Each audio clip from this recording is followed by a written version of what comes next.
Coming to you entirely pre-recorded from the Garage of Solitude here in Queens, New York. It is I, Mario Francisco Robles, MFR, here with you. And this is episode 176 of the Fanboy Podcast. Now, you might notice that, yes, I am indeed flying solo today. Brett is on the other side of the country on a business trip to California. So I'm going to have to do this one, hold down the fort all by my lonesome. But you know what? That works because I have a lot to say today because this is it. This is the week. It finally happened. We were talking about it last week with all kinds of excitement. I mean, let's be honest. We've been talking about it now for weeks and months now. Ever since James Gunn was announced as the new co-head of the newly formed studios known as DC Studios, and announced that he was putting together what he refers to as the biggest story ever told, and it's going to be told across film and television and gaming and animation. We've been here pondering, contemplating, anticipating, speculating about what this new lease on life for DC on film is going to look and feel like. What are the first projects that are going to be announced? And last week we were hoping it was going to happen then, but it's funny. It's like a bad joke, right? Because he said he was going to reveal it in January, and boy, did he drag that out because it did not officially hit the presses until January 31st. How do you like that? So he says he's going to give it to us in January, and he literally waits for the last day in January. It's kind of like, you save your homework. The big project is due on next week, Friday, and you turn it in on Thursday at midnight. So yes, he did it. We have our slate. There's a lot to discuss. But first, a little backstory, because this was interesting for me. Because on Monday, January 30th, before the news had broken, little information hit the web there that James Gunn and Peter Safran were holding a special meeting, a top secret held under lock and key meeting with key members of the media to talk about what the slate is going to be and basically unveil the projects in secret to these members of the elite media, give them some quotes they could run the next day in a carefully controlled and embargoed scenario where they could not publish their reports until Tuesday, January 31st at 12 noon Eastern Standard Time, or 9 a.m. for those of you on the West Coast. So that word hit the web on Monday, and I shared that over on the Twitter. By the way, speaking of Twitter, if you are not following me on Twitter, you are missing out. I've been over on there a lot lately. Things have gotten really exciting again online, and there's a lot to discuss. And I've got old friends coming out of the woodworks to give me very interesting, very privileged information. Because on Monday, we hear about this meeting, and I'm just on the edge of my seat. I want to know what was said. But, at this point, I'm out of the scoop game. I don't try to reach out to anybody. I don't try to do any digging. I really try to make it so that the filmmakers that I respect and adore so much can just work and do their jobs and not have fear that some leaker is going to go online and stooge off their plans to the world before those plans are ready to be shared with the world. So I wasn't looking for any information. I wasn't knocking on my usual, back doors that I have over there like I used to do. I was ready to just leave well enough alone, go about my business, and find out on Tuesday at 12 like everybody else. But that night, I was driving home from having just finished teaching a DJ workshop, because that's something I do now. Now I train up and coming DJs, which is crazy to think I've become that guy after 20 years. That's right. Next month, I'm celebrating 20 years in the only job I've ever needed in my adult life, which I began at the age of 19, which is that of being a DJ here in the New York tri-state area. So Monday night, I had just wrapped up a workshop teaching the trainees some stuff, and I'm driving home, and all of a sudden an old friend slid into my DMs with a very tantalizing first message. Hey, you want to hear the slate? I'm like, dot, dot, dot. I don't know. Do I? And they proceeded to share with me a full slate of what was going to be announced the next day. And I got to tell you, I was on pins and needles because I'm like, this is crazy. This is the information I've been dying to have for months. And this is information that, like, I could break the internet here. I could break this story if I wanted. I'm not under an embargo. I wasn't invited to Burbank to go to the Warner Brothers lot and get this. So I'm not under any legal issues or limitations whatsoever. Nothing would happen to me. Of course, in theory, it would still backfire against me because, I run a website called Superman on Film, and the last thing I want to do is get on their naughty list. I want to be able to cover these Superman things, hopefully from a closer vantage point. I would love to one day be one of those journalists who gets invited to those kind of meetings. So here I am sitting here with this list of projects. And I decided, I'm going to let loose a couple of very vague, non spoiler sort of observations and things just to kind of stoke interest. Because that's my thing, too. If I'm going to get privileged information, I'm never going to use it to try to bury anything. I'm never going to use it to try to hurt a project. Because to me, that just totally flies in the face of what we're here to do and what I should be doing as someone who is a fan first. Before anything else, before I ever started blogging or podcasting about this stuff back in 2014, before anything, I was just a diehard, devout fan of all these characters and all these stories. So I don't want to do anything that's going to, turn me into a pain in the ass nuisance to the people who are creating in this world that I care about so much. So I put out a couple things just to kind of keep the interest going and let people know that I've seen it and there's some interesting stuff to keep an eye out for, that there are some things on this list that nobody saw coming. And it was a very fun night, and I pretty much couldn't sleep the whole night. I'm like, oh boy, first of all, I hope that my list is accurate. I hope that my friend who hooked me up, who, by the way, was not a member of the media. They didn't break any legal embargo things either. This is not a fellow reporter. This is not a writer for any major publication. This is someone who works in a completely different field from those people, but happens to work intimately at that workplace. And while they work at a different facet of things, they are very, very interested in all things geek. So they keep their ear to the ground, and sometimes they hear huge things.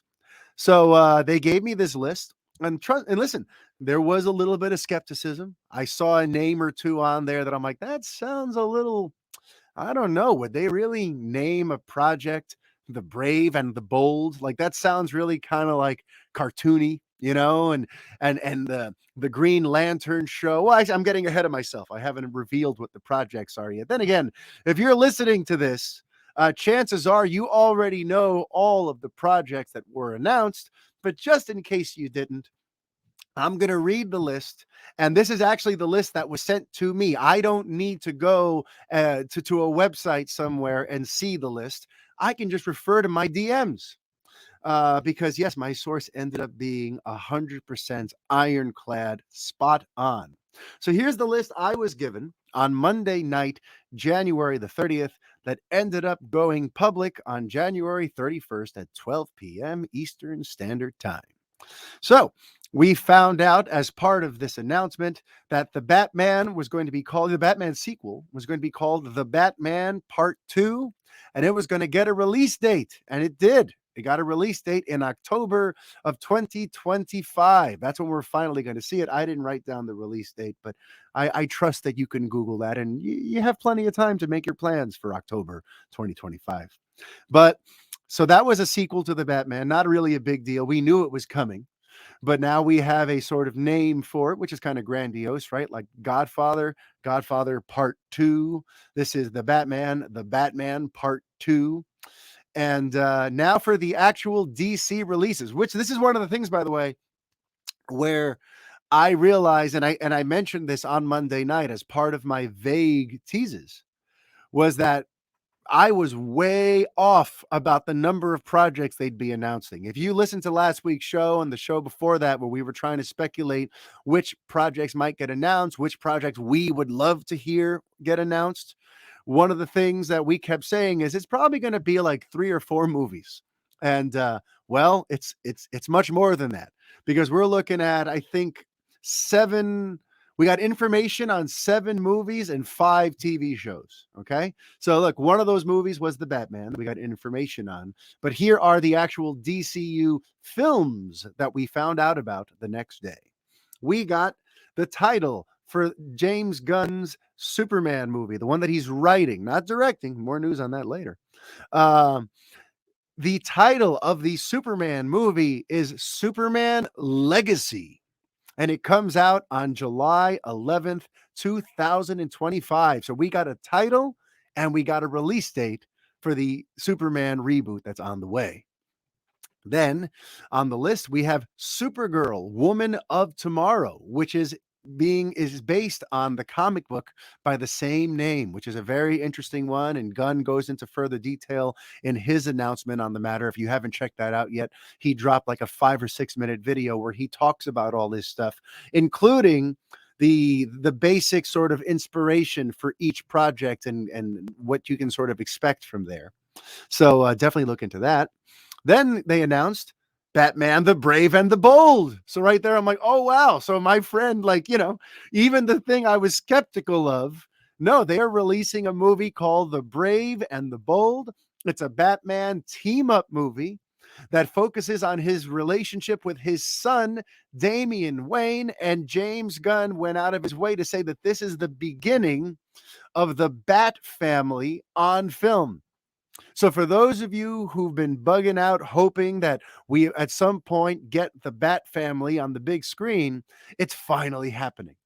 I remember there's always been like anticipation around that idea, because in the comics it's been used to great effect in the last several years, and people love this idea of the Bat family. And James Gunn went ahead and confirmed that we're going to be getting the Bat family on the big screen in the years to come. So holy crap. Up next, The Authority. Now, The Authority seems to be an interesting one, where it seems like it's going to be like 2 different things, because there's talk about an animated series, but there's also talk of a live action movie. And what he says is interesting about that. He says that he's going to be casting these roles so that the voice actors that play them are also the actors who portray them in the live action. Did you hear that? So if you voice these characters for the animated series, you will also be acting them out in the live action end of things. So there's going to be synergy across everything, including in gaming. So let's say we're talking about the DCU Batman. That DCU Batman will be the same actor, whether you're watching a movie, whether he's making a cameo on some DCU show on HBO Max, whether he's showing up in an animated series, it's going to be, or even in a video game, it's going to be the same actor throughout. And that excites the hell out of me. I love that kind of stuff. Like, I made a comparison earlier today over on the Twitter about like the fact that Cameron Monaghan, the guy who plays Cal Kestis in Jedi Fallen Order, the character he doesn't just voice the character. The character was modeled off of his actual face and likeness. And he is the same age and look as Cal Kestis. So let's say on one of these Disney Plus shows like Kenobi, they decided they wanted to have Cameron Monaghan play Cal Kestis in the show. They could do that. And I'm like, for some reason, I've always loved the synergy of having the same actor appear across several mediums. I think that's so cool. Same thing where in Kenobi last year, when they brought out the villain Cad Bane, and they got the same actor to voice him there as had voiced him many, many years ago in the Clone Wars animated series. I just find that stuff really cool. So so the Authority looks like it's going to have an animated component and a live action component. Also announced, Swamp Thing. And he refers to this as like a dark horror movie, just like a straight up horror flick, we are getting Swamp Thing. And no, this is not linked to the beloved but quickly canceled Swamp Thing series that was on the DC Universe app a few years back. No, no, no. This is going to be an all new thing that delves into his origins. And apparently, they're looking at Alan Moore's run with Swamp Thing as their guidepost as they put together that movie. And a little more on who might be directing that in a bit. But let's get through the slate. Now we move over to TV, where there's going to be an animated series called Creature Commandos. This is so James Gunn, isn't it? From the Authority to Creature Commandos, this is very James Gunn, some of this. And I honestly don't know a ton about that. I can't, and I don't have any notes on it in front of me because it's probably the project that I have least amount of innate interest in, just because I don't really know much about it. Same thing with The Authority. That's also down there towards the bottom of my list because I'd never heard of it until this announcement, until I got that text Monday night with it. I'm like, what the hell's The Authority? Okay, so we on TV, we've got the Creature Commandos. We've got Waller. Yes, the rumored Amanda Waller spinoff from the Suicide Squad. Well, and it's the same Viola Davis, Amanda Waller that we met in 2016's Suicide Squad. Waller is getting her own spinoff, and they've got the creative minds from the phenomenal Watchmen series that came out a couple years ago, as well as the beloved and recently canceled Doom Patrol. So they've got some real bangers there working behind the scenes. They got some real aces, talented people working on these things. So very excited. Then, and this is one that I had put on that poll last like 2 or 3 weeks ago about movies that you'd like to hear announced. And apparently it's not a movie, it's a TV series, Booster Gold. Yes, there's going to be a Booster Gold TV series. So wow. And then last but not least, and this is another one where when I saw this on the list that was sent to me, it made me a little bit like hesitant to believe that this could be true. But it's a series called Paradise Lost. And it's basically a prequel series about Themyscira, which is where Wonder Woman is from. We've seen Themyscira a couple times now in the Gal Gadot Wonder Woman movies, as well as in both versions of Justice League. But it looks like they're going more with a continuity where it's called Paradise Island, which is a different sort of way of referring to it. And I'm pretty sure they announced what comics that they're basing that on. I'm not too well versed in the world of Wonder Woman's comic books, so you'll have to research that independently. But yes, Paradise Lost is the last of the projects that was announced on that day. So just in terms of this slate, there wasn't anything that was jaw dropping to me, really. There wasn't, we had already kind of heard rumors that there was going to be a DCU Batman. So that wasn't entirely shocking. Swamp Thing is very cool. And I kind of wish Brett was here for this episode because he's a big Swamp Thing mark. And I know he'd be losing his head right now talking about how excited he is for that. But none of these things really, like blew me away. Actually, wait, I glossed over one. So sorry. I revoke my geek card. The other project that I neglected to mention is Lanterns. It's just being called Lanterns, and this is a Green Lantern TV series for HBO Max. It is not the one that had been developed by J.J. Abrams or Jeff Johns or anything. It looks like similar to what's going to be happening with a potential third Wonder Woman movie. They basically took it away from the creators who were working on it and are redeveloping it into something else. So Lanterns is going to focus on both Hal Jordan and Jon Stewart. James Gunn made a tantalizing comparison to HBO's True Detective in terms of the dynamic between the two and this idea that they are these intergalactic cops with their respective beat.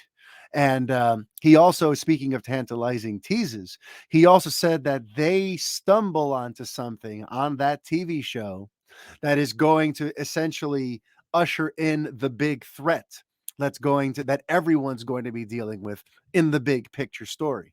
Because again, they're going to be telling a story that involves all of these projects filling in small pieces of the larger puzzle. Very sort of MCU like, but I've got some quotes about the comparisons between the DCU and the MCU. But so all right, so that right there, those 12 projects that I just described to you, those are the dawn of the DCU, but even more so, they are what comprises chapter 1. And yes, that seems to be what the official sort of verbiage we're going with. Remember, Brett and I were talking about that last week, this idea of chapters and how he's looking at this truly as one big expansive story. And he took it a step further because he titled chapter 1 as if there's a thematic through line running through each of these projects. And what he refers to chapter 1 as is gods and monsters. Interesting, right? And it makes sense, right? We've got gods in there. We've got Superman, we've got Supergirl, who are essentially demigods, and we've got monsters. We've got Swamp Thing in there, and we have whatever the Green Lanterns discover in their intergalactic uh, investigations. So, yes, listen to that. Chapter 1, Gods and Monsters. Really interesting. I like the idea that, like, he's got like an overall theme and arc that he's working out in his mind, and that the chapter itself has like a thematic through line. I really do enjoy that. Um, and also included in that announcement is the fact that projects like Joker 2 with Joaquin Phoenix and Lady Gaga, projects like The Batman 2, projects like, yes, the Ta-Nehisi Coates Superman movie that we've heard so much about and we've speculated on. It looks like that project is living on, and it's going to be officially under an alternate banner, an Elseworlds banner. Doesn't that sound great? Remember a few years ago, they sort of teased us with the possibility of that? There was talk of maybe launching like a DC Black label or something so that the fans could actually follow what's going on, where like, is this connected to this? Is that connected to that? There's so many versions of Batman running around, so many versions of the Joker running around. What is connected? What is the continuity here? And that's something that Gunn talks about. He talked about a lot this week, and I've got some quotes I'm going to be reading about that in a second in terms of the continuity and how things have been handled up until him taking the reins. But yes, we are going to get officially an Elseworlds banner, and that is music to my ears. It really, like, in so many ways, so many of these things that have been going on of late, it feels like somebody with a lot of power watches my show. Listen, I know. There's no chance that people are being directly influenced by what I've been talking about here on this show for the last few years. But there are a lot of coincidences where, like, issues that are a huge deal to me they get addressed somehow. And ideas for how to portray these characters or how to tell these things on a larger scale or whatever, somehow uh, the projects start to mirror my wish list. I mean, Superman and Lois in a lot of ways is my wish list. But anyway, I digress. The fact that somebody's finally taking charge of the continuity issues and they're going to launch a legitimate Elseworlds brand. First of all, it's like, duh. Why didn't they do that from the beginning? What was the holdup to begin with? Why wouldn't you just, if you're going to launch these projects that are outside of whatever your main story is, you got to let people know what they're watching, or they're going to be confused. So, James Gunn is coming in, cleaning the house, and taking care of what has needed to be taken care of for so long. Even right down to the way that they made this announcement. I'm very proud and impressed of the way James Gunn and Peter Safran have handled things so far. Because what are we used to? We're used to hearing reports and leaked rumors and all kinds of just mud in the water about different DC projects that may or may not be coming. And it just leads to all kinds of speculation. And some projects happen and some projects don't. And there's always just been like a bit of a mess. Their messaging has always been an issue. And this seems like there's no discipline over there. There's been no steady hand kind of guiding DC's brand to the larger public. Just one main person making sure that everything is coherent and easy to follow. And if you look at how they handled this week, it's fascinating. This whole thing of getting all of the media members there on Monday, signing them to an embargo, telling them everything, but then giving them the controlled release date and time of Tuesday at noon. And then it continued from there. Because then the next day, you could tell this is all strategic. The next day, the world woke up to James Mangold, the director of Logan and 3:10 to Yuma and the upcoming Indiana Jones 5. And listen, James Mangold brings it. James Mangold is one of my favorite directors working today. James Mangold, in the middle of the night, I'm not Billy Joel, I swear, but he tweeted out an image of Swamp Thing. And then James Gunn liked the tweet. And wouldn't you know it, a couple hours later, the Hollywood Reporter popped up with a headline that James Mangold is currently in talks to direct Swamp Thing. And you can tell this is all strategic. Like he's found a way to like dominate the week's headlines here. Okay. Between calling in the media and that itself causing a stir on Monday, then the very timed and strategic and planned release of the information on Tuesday. And then on Wednesday, we start finding out about directors. It's like everything is so disciplined and carefully sort of mapped out so far. And we might even get another announcement. Who knows? While I'm recording this, we might get some more information about which directors are circling what. Because I certainly heard an interesting rumor, which I'll be getting to when I officially reach the Superman on film update for this week's episode. But this time, rather than open with it, I'm saving it for towards the end so I can just kind of go long form on Soups. But for now, I want to just focus on all these announcements and the great way that it's all been revealed so far. So yeah, listen to that. James Mangold directing Swamp Thing. And beyond that, the talent in general that Gunn is pulling in is another part of the story here. Because if he's getting someone like James Mangold to direct Swamp Thing, this means that this is not going to be like an MCU situation. Because remember, the MCU for the first several years, the directors were kind of just hired guns. Unless you were Jon Favreau or unless you were Joss Whedon, all the directors were kind of being brought in and told that they had to kind of basically get the story from point A to point B and from point B to point C. Now, we've talked about a lot how some of these films, you have no idea who even directed them because you can tell it was kind of made by committee and that these directors weren't really able to kind of stretch their creative wings and put their fingerprints on these projects, that really they just had to sort of follow the Marvel template. So that the director's identity or whoever's actually in the director's chair, it almost doesn't matter because there's no real auteur voice calling the shots. It's just, everyone that's hired is just there to kind of do their small little task to feed the bigger picture. But so far, things are very different because if James Mangold is coming into play and Ben Affleck, which I've got a quote on that I'm going to get to in a second, is in play, that's interesting. And look at this writer's room. Because one thing that he mentioned too is he's working with writers to map out the full story. Okay. The full story. They're not going to be making this up as they go. They're not going to reverse engineer these movies. They are mapping out the story first, and then they're going to put the projects into motion. But as part of his creative brain trust, he's also got the likes of Drew Goddard in there. He's got the likes of Christina Hodson in there, which is a really big deal because that shows some synergy.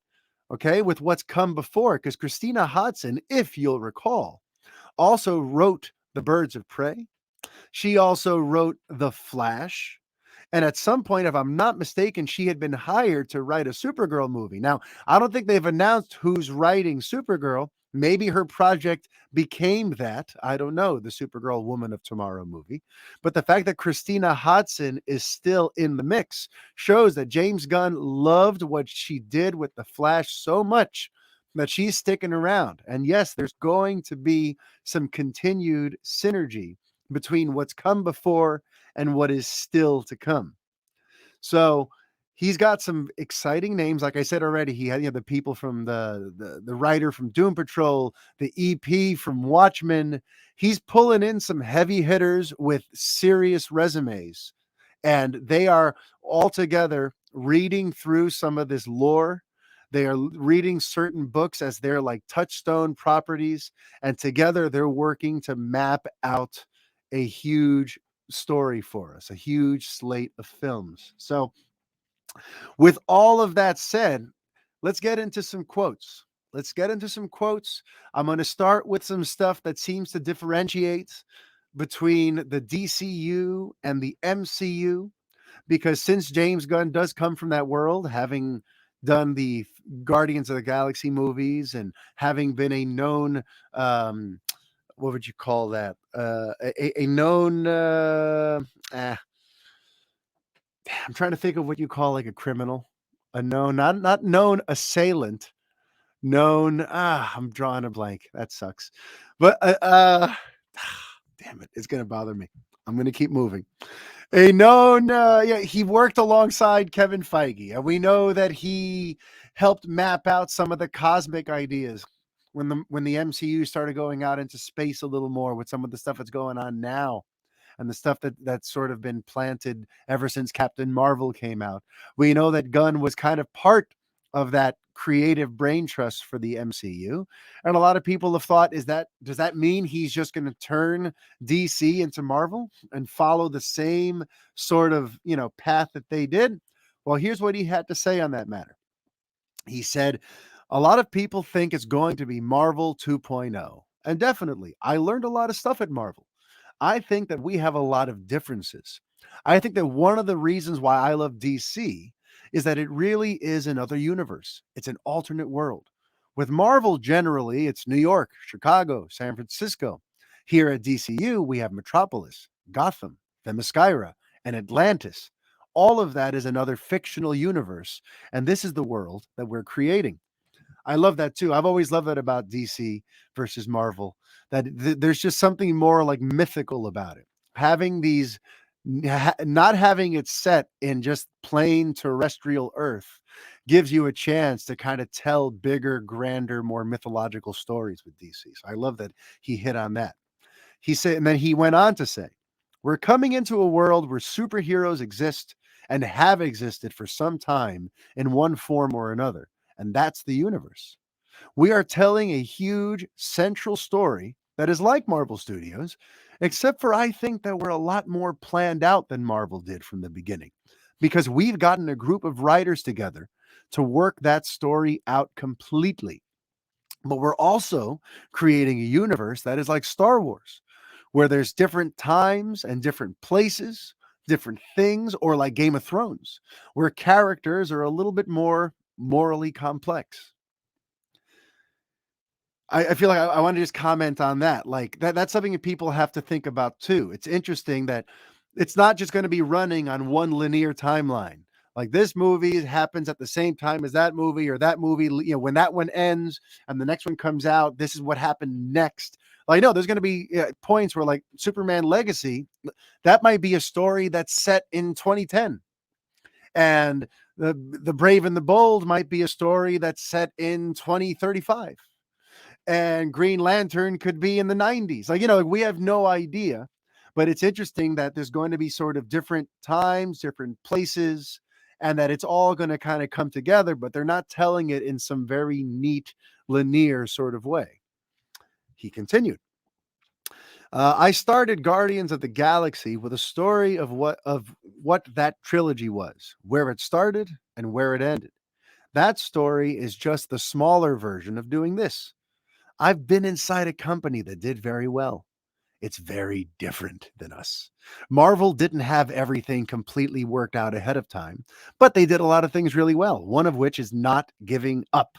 I really love that about Kevin and Lou and the old gang, that I've seen them turn bad movies into okay movies into good movies, and good movies into great movies, uh, because they do not fucking stop.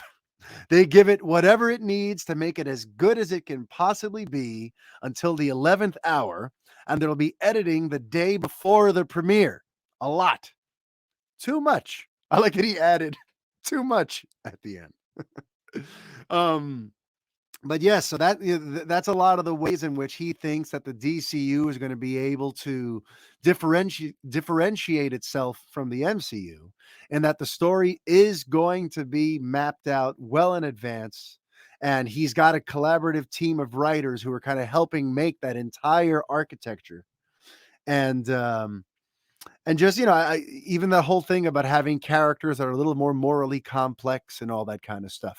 It seems like he's not under any limitations to tell like a sanitized Disney approved story where the good guys are clearly good and the bad guys are clearly bad, and there's no sort of like, morally ambiguous complex characters at the center of anything, you know um, and not that all the Marvel movies are like that, but he just seems to imply that he's ready to go kind of deep here, and that these aren't just going to be simple little fizzy, popcorn movies. So I like that quite a bit. He also said, "We have a lot to prove. It's going to be up to us to show the audience what our universe is, how this is connected, to clearly demarcate what is the DCU and what is Elseworlds, and to move like that going forward. It's going to take a while. It's going to take a bit of explanation, but we're very confident that by the time Superman Legacy comes out, that people will understand what the, what that people will understand that what they'll understand. See, somebody wrote this weird. My apologies. That people will understand what the DCU is. So, in other words, Superman Legacy is going to make very clear sort of what the canon is and how this story is going to be unfurled. He said, and now this is on the issue of continuity. He says, "It's really important to me to make the continuity accessible. I just dealt with it with Guardians as being, I want people to understand the story no matter who walks in. If somebody turns on the first episode of Booster Gold, even if it's connected to something else, I want them to understand what's going on. I want somebody who, if Superman's in the Authority and they go and watch the Authority, I want them to be able to understand what's going on in the Authority without seeing Superman. What's important to me is to make these movies work in and of themselves and by themselves, and not have them be completely dependent. Now, there's always going to be small confusion and things when you tell a big story like this. That's unavoidable.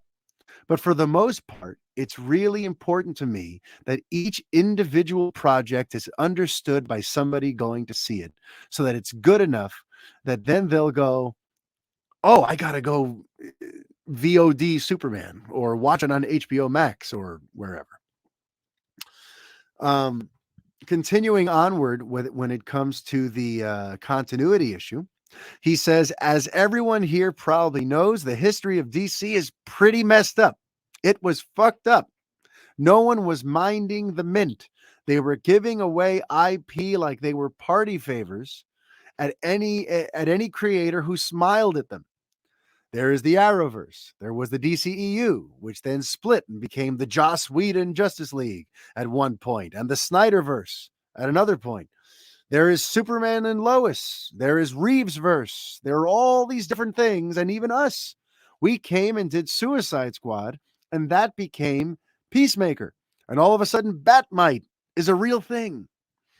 He also talked about in some of these where, you know, you were able to kind of go over the studio's head at times and just kind of make things work however you saw fit. It sounds like he was able to almost take advantage of that. Remember, he lived this firsthand. He came in as a filmmaker and kind of saw how easy it was for the directors to kind of fudge things and do things their way and not be beholden to what is the plan here.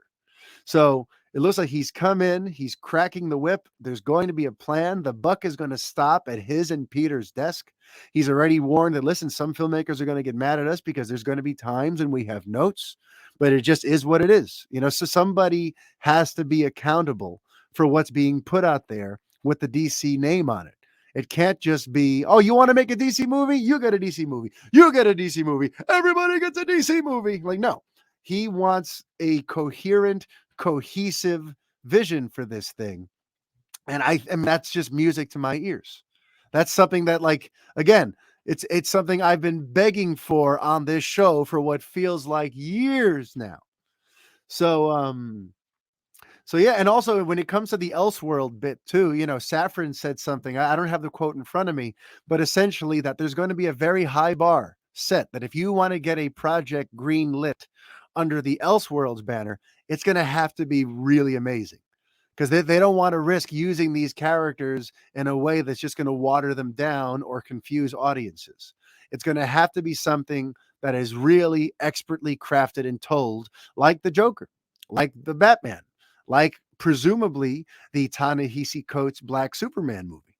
So it's going to be interesting to see what other films eventually fall under that banner. Will they go and pull the trigger on like a live action Superman Red Sun, let's say? Are they going to like, it's going to be very interesting to see what falls under Elseworlds. Although I kind of have a feeling that the current ones, the ones he inherited, because that is kind of like the elephant in the room too. With these other movies, it's not like he could just be like, nah, we're not going to release Joker. Like that's already in production. There's already buzz around that. The first movie made $1 billion.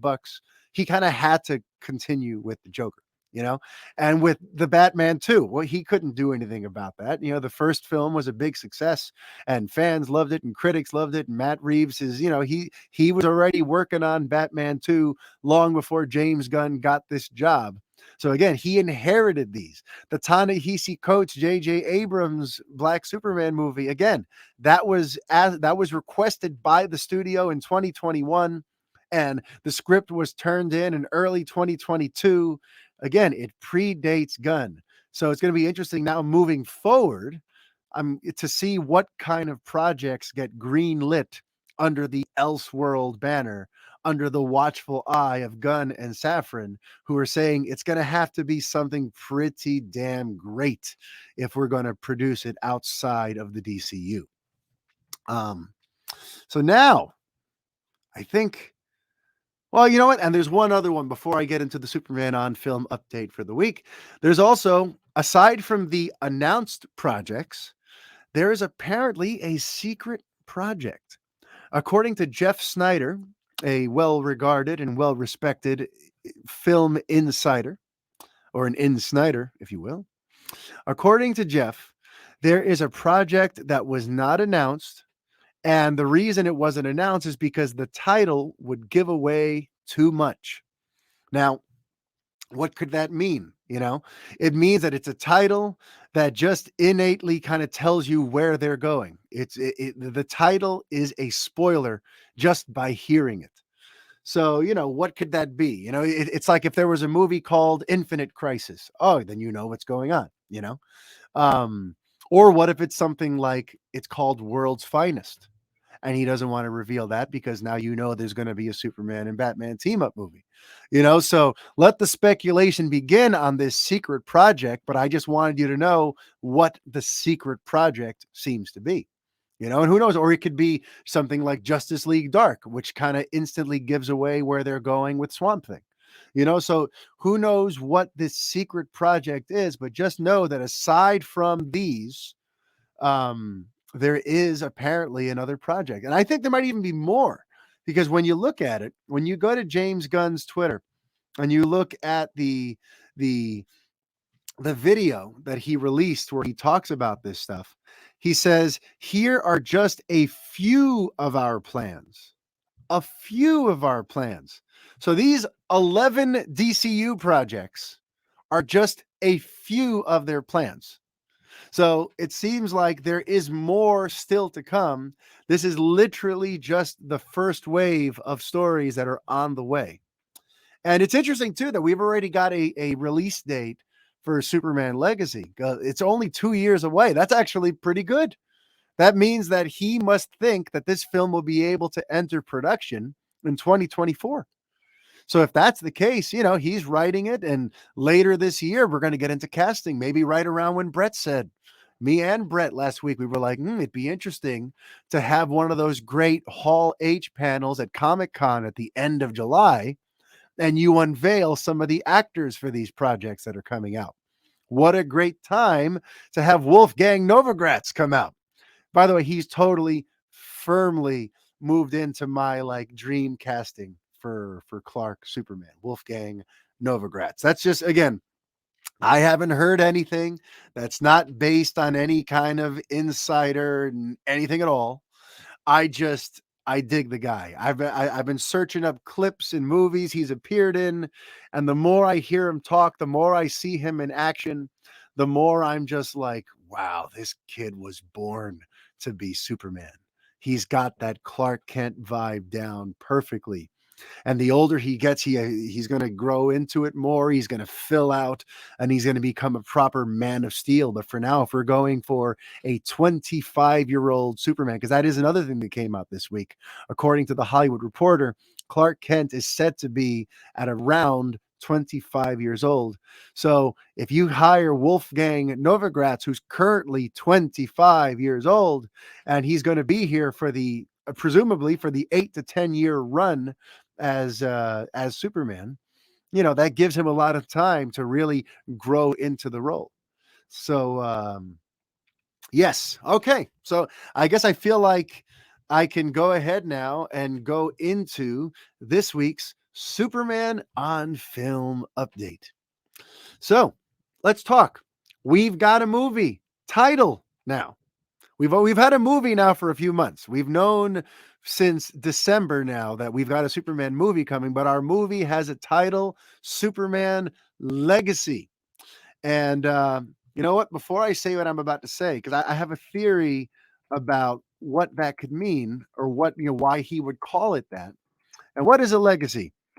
A legacy is the long lasting impact of particular events, actions, etc., that took place in the past or of a person's life. Legacy. So, see, some people automatically think that you have to be dead to leave a legacy. And no, that's not a thing. So, once again, legacy is the long lasting impact of particular events, actions, etc., that took place in the past or of a person's life. So, for me, if we're starting with a film called Legacy, and this is basically step one in a Superman story, it connects me to how I've always felt that Superman's mission on Earth should be presented, which is that he's here to inspire hope. He's here through his actions to leave some kind of lasting legacy here on Earth that inspires us to be better. I've always said that the most intriguing Superman mythology would be one that centers on a Krypton that does not explode because of some scientific mumbo jumbo that was unavoidable and random because the sun is too close now, or the axis, or this or that. No, I've always said that a really intriguing way to approach this is you give it Krypton where the people there destroyed it through their own hubris, through starting something, whatever the space equivalent of a nuclear war would be. They had their own world war on Krypton, and it destroyed the planet. And part of the reason why Jor-El sent Kal here wasn't just to avoid the sudden death of the impending war and the impending destruction of their home world, but because he saw that Earth was on a similar track, that Earth could be a place where everything works out and there could be peace and harmony and they could come together and achieve wonders. but they're currently on a path towards self-destruction, be it through endless war, be it through nuclear power, be it through destroying our natural resources and destroying our oceans and cutting down our forests and all that kind of stuff. We are on the path towards destroying our own home world. And Jor-El thought, I'm going to send them Kal-El with this special mission so that my son can inspire these people to do better. And maybe they'll be able to avoid Earth becoming what Krypton became. And so to me, when I hear a title like Superman Legacy, and by the way, we have a quote from them a little further about how they're describing the story so far. It says, it focuses on Superman balancing his Kryptonian heritage with his human upbringing. He is kind in a world that thinks of kindness as old fashioned. I love that line. I love that line. He is kind in a world that thinks of kindness as old fashioned. And that's Peter Safran who said that. And then Gunn himself added, he's a big old galoot. He's a farm boy from Kansas who is very idealistic. His greatest weakness is that he'll never kill anybody and doesn't want to hurt a living soul. And I like that sort of innate goodness about Superman as his defining characteristic. I mean, yeah, I could almost cry thinking about that. There's always been something to me. It's one of the reasons I love Superman, but this idea that like kindness just moves me. Anytime, be it in a movie, be it in real life, that whenever somebody steps out of themselves to do something kind and generous for somebody else in a selfless way, it can move me to tears. Sometimes I purposely, like when I need a nice dopamine hit, I'll look at happy videos of, people doing kind things, or big surprises where, that stuff moves me. And this idea of first of all, the writer of the film, the people responsible for the movie, referring to Superman as kindness in a world that thinks of kindness as old fashioned. I've always said that's how you need to address Superman too. I've always said the key to telling a modern Superman story isn't to make him dark, isn't to make him like complex and angsty, is to make the world around him dark and murky. And he's the canary in the coal mine. He's true blue thing that's trying to steer us in the right direction and trying to lead by example, even as we seem to miss the point every day. It's not to let the darkness of others seep into his heart and fill him with doubt and make him upset. It's, he's the exception to the rule. He's the guiding light that shows the way. So everything about what they had to say about Superman so far has me just ready, totally ready for what they're doing. And if it's legacy, I think it's him grappling with his Kryptonian heritage and this enormous responsibility of, Dad, how could you give me this job? When he's in the Fortress of Solitude, finding out about this, finding out that Jor-El means for him to not just like come here and survive, but to teach these people how to avoid destroying themselves the way Krypton did. And it's immediate. There's immediacy to that for Clark because he'll outlive whatever they do. If there is a World War III and nuclear warheads blow up the entire planet, he'll be fine. He can go off world. He's freaking Superman.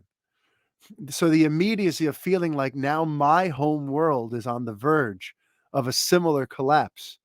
And I have to find a way to inspire enough people, not just by saving people, not just by trying to be everywhere at once, but by trying to show people the right way to treat one another and what the earth needs.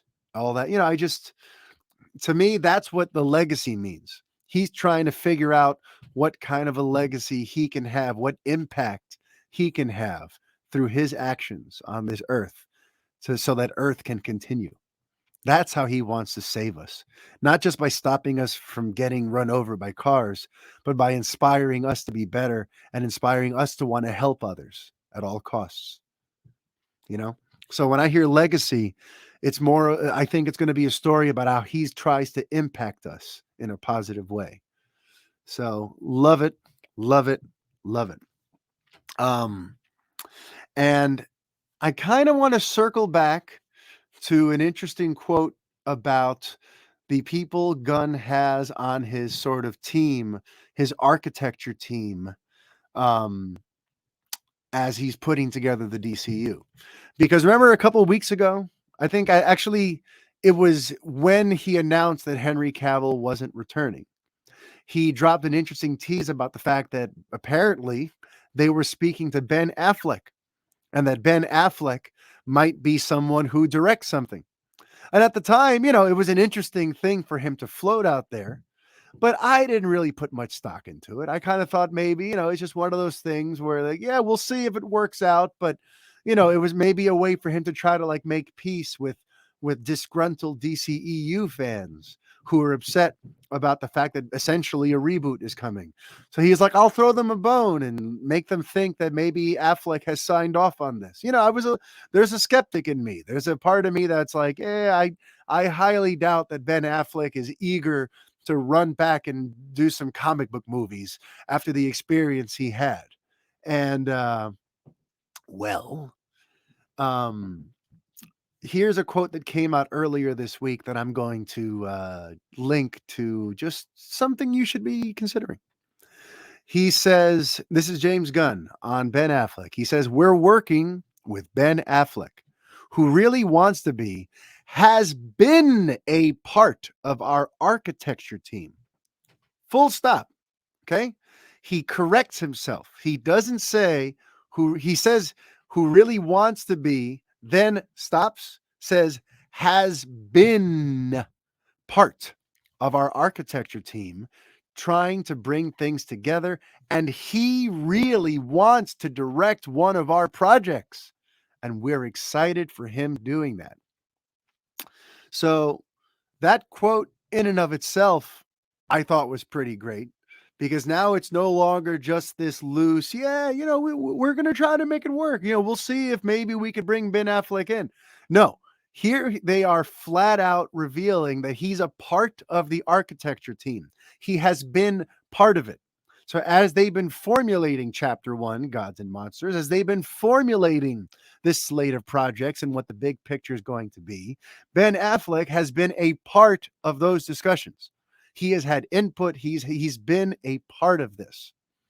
So that right there got me into speculating. I'm like, oh, imagine, he doesn't want to play Batman anymore, but imagine they get him to direct the Brave and the Bold movie. And that way it's a neat way to kind of like full circle things, have him come back to the world of Batman in a totally sort of new role and, help, shepherd and usher Batman, a new era of Batman for the big screen. By the way, sorry about that sound. I am in a garage and I share a garage with my neighbors. So that is my neighbor. It's probably Rick coming to the garage to grab something. So you're going to hear that in the background. And I'm just going to keep plowing through this.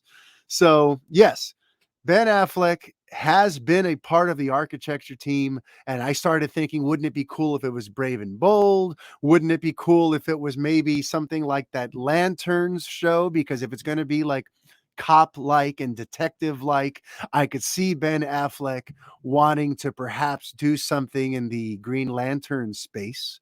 And and it's a mini series. It's probably a little smaller scale than working on some big crazy blockbuster. Might be more his speed, might be more what he's looking to do at this stage of his career. But shortly before I began recording today, I heard from one of my friends out on that side of the world that apparently the project, thanks Rick or Michelle. So yeah, the door is closing, so I'm going to have privacy in just a second. But and there it is. Thank you for putting up with that. So the project that he may very well be circling is Superman Legacy. That's right. It hasn't been announced yet. It's early days. I was even advised not to, write about, say it's happening because it's not necessarily a lock. It's apparently going to be between Superman Legacy and something else. He apparently there's two options, but the word on the street is that Ben Affleck may be directing Superman Legacy. Stick that in your pipe and smoke it. Can you imagine that? If Ben Affleck, because on top of that, remember, Superman Legacy is being considered the beginning of the DCU.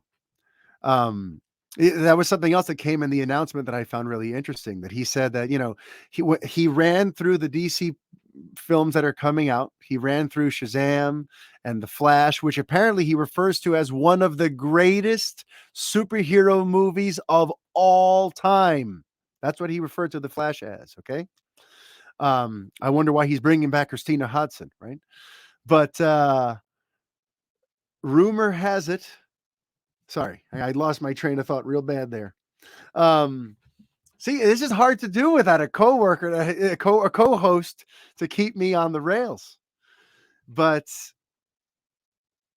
Ben Affleck might be circling Superman Legacy, which is the first movie. That's what I was saying. James Gunn said that after Aquaman 2, he said something along the lines of is going to give way to or transition us to the first film of the DCU, which is Superman Legacy. So that's interesting too. Like, are they going to do a thing where like at the end of Aquaman, there's a post-credit thing where now Jason Momoa transitions into being Lobo, and that brings us to Superman Legacy? I don't know. But there was something in Gunn's verbiage that made it sound like somehow Aquaman 2 is going to open up the door or bring us to Superman Legacy.